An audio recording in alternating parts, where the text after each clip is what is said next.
Everyone, welcome back to our channel. आज के इस लेसन में मैं आपको मेटालिक बॉन्डिंग का कंसेप्ट सिंपल वे में एक्सप्लेन करूंगी। मेटालिक बॉन्डिंग, जैसे कि नेम इंडिकेट कर रहा है, मेटल्स के एटम्स के दरमियान जो बॉन्डिंग होती है उसे हम मेटालिक बॉन्डिंग कहते हैं। मेटालिक बॉन्डिंग की वजह से मेटल्स के एटम एक दूसरे से जुड़े होते हैं। मेटालिक बॉन्डिंग को डिस्कस करने से पहले हम मेटल और बॉन्डिंग को शॉर्टली रिव्यू कर लेते हैं। मेटल्स पीरियोडिक टेबल में first two groups, mid portion transition element और लेंथेनाइट एंड एक्टेनाइट, ये सब मेटल्स हैं। मेटल्स वो एलिमेंट हैं जो हीट और इलेक्ट्रिसिटी के गुड कंडक्टर होते हैं। इसके अलावा मेटल्स को आसानी से डिफरेंट शेप्स में कन्वर्ट किया जा सकता है। बॉन्डिंग एक ऐसी अट्रैक्टिव फोर्स होती है जो कि एटम्स को एक दूसरे के साथ जोड़ती है, कंबाइन करके रखती है। बॉन्डिंग के डिफरेंट टाइप्स हैं, जैसे कि आयनिक बॉन्ड, कोवलेंट बॉन्ड, और आज हम मेटालिक बॉन्डिंग को डिस्कस कर रहे हैं। मेटालिक बॉन्डिंग भी इसी तरह की अट्रैक्टिव फोर्स है जो कि मेटल्स के एटम्स को एक दूसरे के साथ जोड़ती है। मेटालिक बॉन्डिंग की सबसे पॉपुलर थ्योरी है इलेक्ट्रॉन गैस थ्योरी। इस थ्योरी को डॉक्टर पॉल ने 1900 में प्रेजेंट किया था। इस थ्योरी को इलेक्ट्रॉन गैस थ्योरी का नाम इसलिए दिया गया क्योंकि इस थ्योरी के अकॉर्डिंग मेटल्स के स्ट्रक्चर में जो इलेक्ट्रॉन्स होते हैं वो गैस मॉलिक्यूल्स की तरह बिहेव करते हैं। जैसे गैस मॉलिक्यूल्स ऑल डायरेक्शंस में फ्रीली मूव कर सकते हैं, उसी तरह मेटल्स के जो वैलेंस इलेक्ट्रॉन्स हैं लॉस होने के बाद पूरे के पूरे मेटल स्ट्रक्चर में फ्रीली मूव कर सकते हैं। इलेक्ट्रॉन गैस थ्योरी को इलेक्ट्रॉन सी थ्योरी भी कहा जाता है और ये थ्योरी हमें मेटल्स की इलेक्ट्रिकल और थर्मल प्रॉपर्टीज़ को समझने में हेल्प करती है।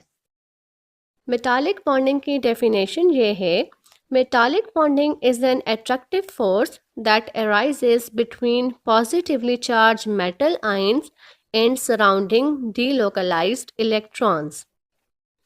मेटालिक बॉन्डिंग एक ऐसी अट्रैक्टिव फोर्स है जो पॉजिटिवली चार्ज मेटल आयंस और इन आयंस के सराउंडिंग में जो डीलोकलाइज्ड इलेक्ट्रॉन हैं, इन इलेक्ट्रॉन्स और मेटल आयंस के दरमियान डेवलप होती है। इस फोर्स ऑफ अट्रैक्शन को हम मेटालिक बॉन्डिंग कहते हैं। आप इस इमेज पर गौर करें तो यहाँ पे आपको पॉजिटिव साइन और डॉट्स नज़र आ रहे हैं। ये डॉट्स इलेक्ट्रॉन को शो करते हैं और पॉजिटिव साइन मेटल एटम को शो कर रहा है। जब इन पॉजिटिवली चार्ज मेटल आयन और सराउंडिंग इलेक्ट्रॉन्स के दरमियान अट्रैक्टिव फोर्स डेवलप होती है तो इस अट्रैक्टिव फोर्स को हम मेटालिक बॉन्डिंग कहते हैं। उम्मीद है कि आपको मेटालिक बॉन्डिंग की डेफिनेशन अच्छे से समझ आई होगी। अब हम ये डिस्कस करेंगे कि मेटल एटम्स पर पॉजिटिव चार्ज कैसे आता है और इन इलेक्ट्रॉन्स और आयंस, मेटल आयंस के दरमियान अट्रैक्टिव फोर्स क्यों डेवलप होती है। किसी भी एलिमेंट पर या मेटल पर पॉजिटिव चार्ज तब अपीयर होता है जब वो मेटल इलेक्ट्रॉन को लॉस कर दे। मेटल एटम्स के वैलेंस इलेक्ट्रॉन बहुत लूजली या फिर वीकली बाउंड होते हैं। मेटल्स इन इलेक्ट्रॉन को आसानी से लॉस कर सकते हैं और इन इलेक्ट्रॉन के लॉस होने की वजह से ही मेटल एटम पर पॉजिटिव चार्ज अपीयर होता है। वैलेंस इलेक्ट्रॉन वो इलेक्ट्रॉन्स हैं जो मेटल्स के आखिरी शेल में प्रेजेंट होते हैं। आउटर मोस्ट शेल को हम वैलेंस शेल कहते हैं और इसमें जो इलेक्ट्रॉन्स प्रेजेंट होते हैं उन्हें वैलेंस इलेक्ट्रॉन्स कहा जाता है। जब मेटल एटम इन इलेक्ट्रॉन को लॉस करते हैं तो उन पर पॉजिटिव चार्ज अपीयर होता है।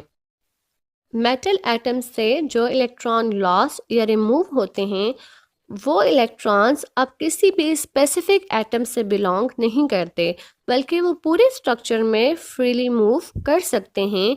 इसी वजह से इन सराउंडिंग इलेक्ट्रॉन्स के लिए डीलोकलाइज्ड इलेक्ट्रॉन की टर्म यूज़ की जाती है।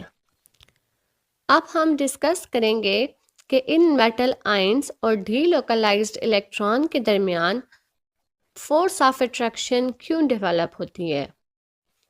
अगर आप मेटल के स्ट्रक्चर को देखें तो मेटल एटम्स पर पॉजिटिव चार्ज है और इलेक्ट्रॉन्स पर नेगेटिव चार्ज है।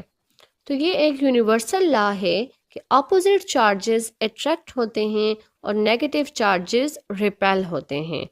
तो मेटल एटम पर पॉजिटिव चार्ज, इलेक्ट्रॉन पर नेगेटिव चार्ज, ये अपोजिट चार्जेस हैं और इनके दरमियान फोर्स ऑफ अट्रैक्शन डेवलप होती है। यही force of attraction metallic bonding है। मेटालिक बॉन्डिंग की नेचर की वजह से मेटल्स को यूनिक प्रॉपर्टीज मिलती हैं, जिनमें से कुछ हम डिस्कस करेंगे, जैसे कि कंडक्टिविटी। मेटल्स हीट और इलेक्ट्रिसिटी की गुड कंडक्टर होती हैं।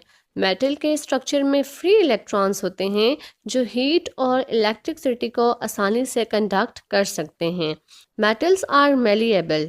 मेलिएबल का मतलब ये है कि मेटल्स को डिफरेंट शेप्स दी जा सकती हैं, जैसे कि हम मेटल्स को थिन शीट्स में कन्वर्ट कर सकते हैं।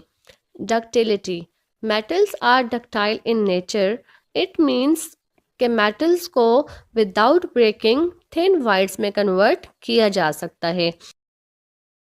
इन प्रॉपर्टीज की वजह से मेटल्स को डेली लाइफ में लार्ज स्केल पर यूज़ किया जाता है। कॉपर एक यूज़फुल मेटल है। इसका सबसे ज़्यादा यूज़ इलेक्ट्रिसिटी केबल्स में किया जाता है, क्योंकि कॉपर इलेक्ट्रिसिटी को आसानी से कंडक्ट कर सकता है।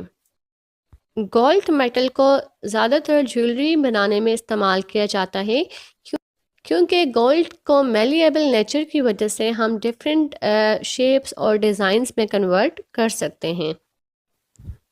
एल्युमिनियम एक लाइट और स्ट्रॉन्ग मेटल है। एल्युमिनियम को मोस्टली एयरक्राफ्ट और ऑटोमोबाइल इंडस्ट्री में यूज़ किया जाता है। इसके अलावा एल्युमिनियम को डोर और विंडो बनाने में भी यूज़ किया जाता है। आयरन एक स्ट्रॉन्ग मेटल है, इसलिए आयरन को मशीनरी और कंस्ट्रक्शन में यूज़ किया जाता है। इसी तरह डिफरेंट मेटल्स जैसे कि सिल्वर, कॉपर, एल्युमिनियम, आयरन, इन मेटल्स को मिक्स करके एलॉयज बनाए जाते हैं, जिनसे डिफरेंट प्रोडक्ट्स जैसे कि कुकिंग यूटेंसिल्स वगैरह तैयार किए जाते हैं। मेटल्स को कुकिंग यूटेंसिल्स के लिए इसलिए यूज़ किया जाता है क्योंकि मेटल्स का मेल्टिंग पॉइंट और बॉइलिंग पॉइंट हाई होता है। प्लाटिनम। इस मेटल को मोस्टली मेडिकल इक्विपमेंट्स में यूज़ किया जाता है। इसके अलावा प्लाटिनम कैटालिटिक कन्वर्टर्स में एज अ कैटलिस्ट काम करता है। कैटालिटिक कन्वर्टर्स कुछ एक ऐसी डिवाइस है जो गाड़ियों के इंजन से रिलीज होने वाली हार्मफुल गैसेस को हार्मलेस गैसेस में कन्वर्ट करता है। हमने मेटालिक बॉन्डिंग, मेटल्स की प्रॉपर्टीज और मेटल के यूजेस को कवर कर लिया है। Let's take a short quiz to check your understanding. Question number 1. Why metals are good conductor of electricity? Question number 2. Which metal is known for its high ductility and is used in electrical wiring? उम्मीद है कि आप इन questions के correct answer देंगे।